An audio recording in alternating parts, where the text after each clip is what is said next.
I'm going to share my screen.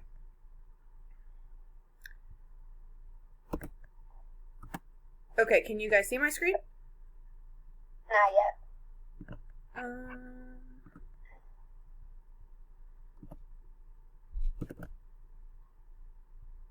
Okay. Yep, there it is. Okay. All right, so when Emily and I created our Khan Academy account, we used our email address, or we used my email address, and then it takes me to my home screen, which looks like this. And you'll notice that we have 4 different categories on our home screen. When you go into making your class, if you want just one class, you can do just one class. But I'm going to explain why Emily and I have 4 different classes, and you can think about it when it comes to differentiation, because now that we are virtual, it's so much harder to differentiate. And to me, this seems like a pretty reasonable way to differentiate, like virtually, especially if you know that you don't have a co-teacher in your classroom to help you reach out to students with IEPs. So we have our Cardinals, our Dolphins, our Frogs, and our Labradors. So Cardinals are red. They are students who did not meet on IA2. So we took time to separate those students and put them into this specific group. Labradors are yellow. Those are our students who approached on IA2. We have our Frogs. They're green. They're the students that met. And then we have our Dolphins, which are blue. They are students who mastered. So when I'm thinking about assigning content for these students, depending on what the skill is, Emily and I will sometimes do a different assignment for each category, or I might say, hey, I think both Cardinals and Labradors can do this assignment, so I'm going to assign it to both of these classes. And then maybe do the specific grade level or the 7th grade Eureka assignment for our Frogs, and then do an extension, an 8th grade level assignment for the Dolphins. So it's just a way to differentiate. So let's click on our Frogs. So that would be our 7th grade. When you sign up for Khan Academy, it will walk you through the steps of selecting what grade level you teach and what content you teach. So I selected at the beginning that I was a 7th grade math teacher, and then I was able to select 7th grade Eureka. When you log in, Laura, as a social studies student or a social studies teacher, as a writing teacher, it will prompt you to probably click 5th grade and then 5th grade writing. But what I would suggest you do is include more than one grade level of writing or grade level of social studies, whatever it may be, when you select the classes you teach. That way, when you go into differentiating, you can choose assignments that are either 5th grade level, 6th grade, or maybe 4th grade level. So choose the content that your grade level is, but then also choose above and below. So if I go to this tab, I'm now on Assign. So I've clicked on the Frogs category and I am on Assign, and I am on 7th grade Eureka content. Here are all of the units that we teach throughout the year. So since I'm doing reteach standards for this first week back, I have gone to expressions and equations. I have dropped down the list, and then I'm looking for the specific category. And once you get your account, I would suggest you go through and really pick through these different categories and assignments with a fine-tooth comb so that you can understand the differences between the assignments and the videos. So then I will find, what assignment? I can always delete it. So 2-step equations, and I'm going to move you guys over here now. 2-step equations. So I'm going to check this, and then I'm also probably going to check the video that is linked with it, right? Because we need a video and we need the assignment for students to see. So then I'll click Assign, and then when I get to this, I can either choose different question sets for each student. So that means every student that I have in my class will see a different problem for number 1 when they start working on number 1. They'll have a different problem for number 2. Or I can say, hey, maybe I want some collaboration to happen between students, and so I would suggest same question set for all students. Then I'll go to this drop-down box for class, and that's when I can check to see what class I want to have the assignment. And so because this is 7th grade level rigor, I'm going to choose my frogs category to do this class.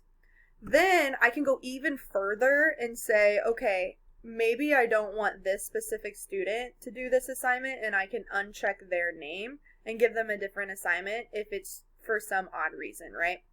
I can select my due date when I want the assignment to be due, and students see that on their dashboard when they log into their Khan Academy account. They see the due date.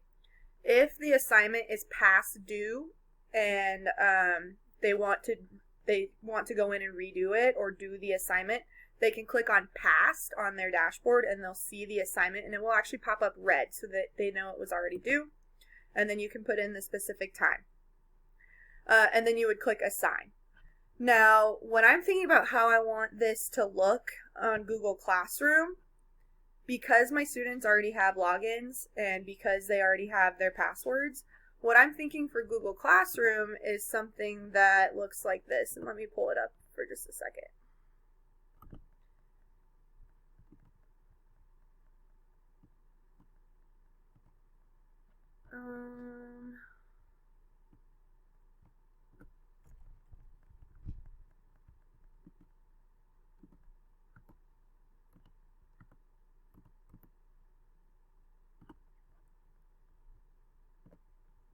Okay.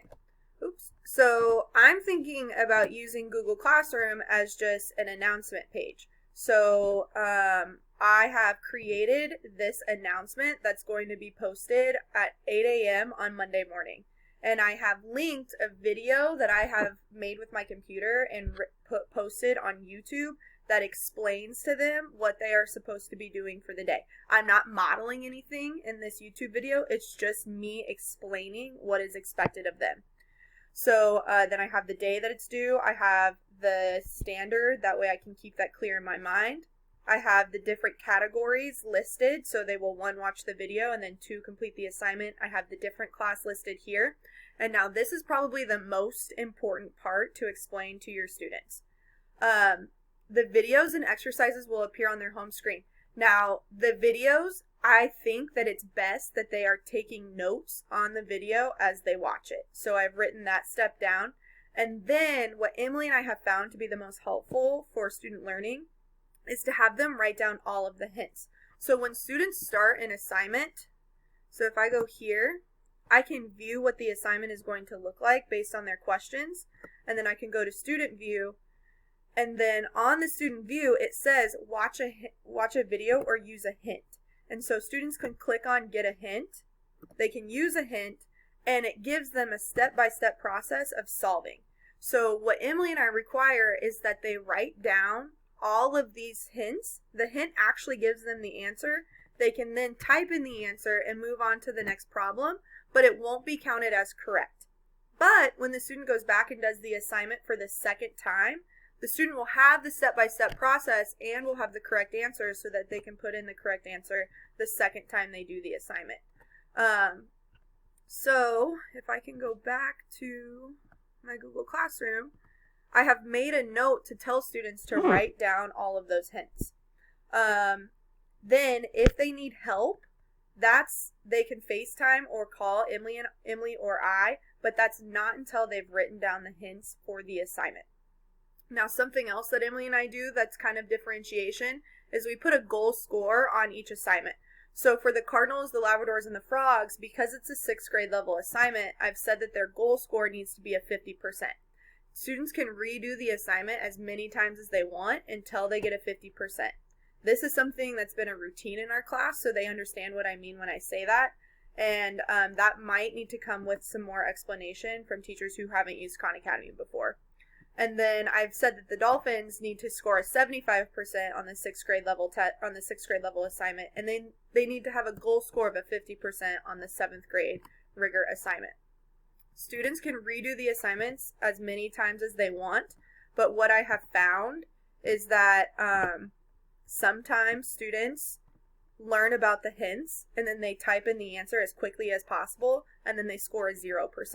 Which means they're not actually learning, they're not actually taking the time to understand the content.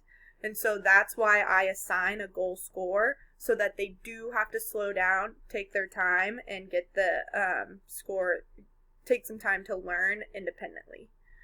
If you guys have questions, just go ahead and raise your hand and I'll call on you one at a time, or you can just speak.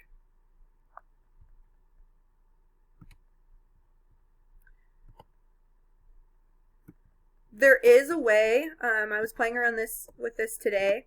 If you go to, so once you create your classroom and, so once you create your Khan Academy classroom, okay, so if I click on courses, Laura, look at all of these different courses that you can teach in Khan Academy. So, like, there's computing, science and engineering. Hey, we probably need to tell Jackie about that. Yeah, I was going to say that I ended up finding that stuff on here is not actually as relevant as I would like it to be for foundational language arts lessons.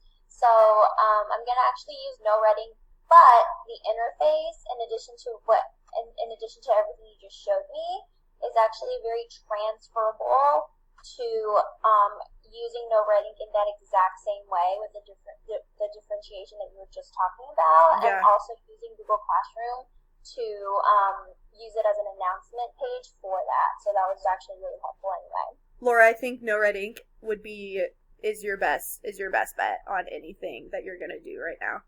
Yeah, I agree. Mm-hmm. Thank you. Katie, did I see your hand? Yeah, so this is super helpful. I have my kids right now like organized on Khan Academy by class group. Is it really easy to like change up their groupings? Yeah. Like we have to switch them? Yeah, so once I had them in their class, so before first quarter, I already had them in different groups, and then it took me about 45 minutes to do this, but what you can do is you can go to students, and then once you have your student in, in their group or whatever, you can scroll over, you can check their name, and you can do actions. And then from actions, what you do is you'll add them to the class. So you'll click add to class and then select which class you want to add them to. And then after you do that, you actually need to remove them from the class that they were already in. Got it. Okay? Yeah, super helpful. Thanks. Uh-huh. Anything else? Is there a way that you can see like what the assignments would look like on the students' screen? Like, Yeah, so if you, when I go to assign, and then if I change this to 7th grade, rational numbers, I click on the sign of sum assignment, I see all of the problems, so they'll do 7 of the 27 problems that Khan Academy has. These are all of the problems that they'll choose from. And then I can actually click on student view, and I can see the problem the way that they would see it.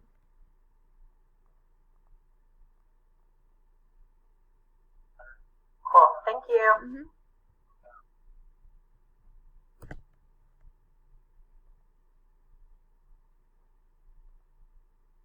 Katie, what are you thinking right now? Yeah, this is cool. I've like kind of been playing around with like the videos, and they're super easy to link the videos to Google Classroom as well, which is just an awesome little tidbit. Yeah, I'm making it mandatory that they watch the videos because they like to not watch them and then try to do the assignment without any context, and then they're like, I don't know how to do it! I have no idea! Yeah. It's like, well, did you watch the video? Because then you might have an idea. Exactly. Like the way I'm structuring it is like I'm putting the videos as assignments and then putting like in the instruction box, like make sure you also do the linked assignment that you see on Khan Academy with like the name. Yeah, I haven't explored that much yet to know if I put a video as an assignment on Khan Academy, if I can see who actually watched the video. I'm pretty sure I can. You can. Yeah. So I'll take that into consideration too when we have to think about grades. It'll probably be like video, did you watch the video? There's your participation grade, and then your assignment grade. Yeah. But we'll see. I like the videos because you can slow them down, you can speed them up, you can change the subtitles to be Spanish or English. They're pretty cool. Now, when I'm thinking about when Khan Academy does not align with the strategy we've used in class, what I am planning on doing is linking the Khan Academy video that they think matches